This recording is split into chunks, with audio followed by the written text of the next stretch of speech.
You spoke to us once when we asked you a question. You said that Pearl Harbor was the most scared you ever were for this country in your life. Would you still say that?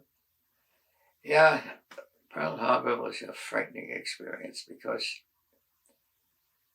I underestimated the ability of this country to rebuild as fast as it did. When every battleship and aircraft carrier was totally destroyed, I said, what's going to stop Japan? They could invade Pearl Harbor, they could invade Australia. Who's going to stop them? We have no battleships, we have nothing. But I was wrong, because the American ingenuity of turning an automobile industry into armaments was something I never dreamed it could happen, and happen that fast. And before you know it, there were no automobiles being made, but there were tanks being made. And that was all the American ingenuity that did that. And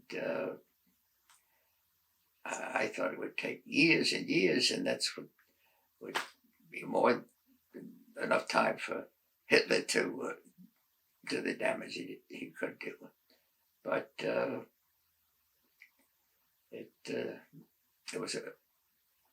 I completely underestimated the ingenuity of the American public in converting from peacetime to wartime. And people talk a little bit about how life changed then. You had ration cards for food. Yes. The war years then were different. Yeah, everything was rationed. Gasoline was rationed. My father was able to get a card because he was a salesman and he needed a card to make a living and sell.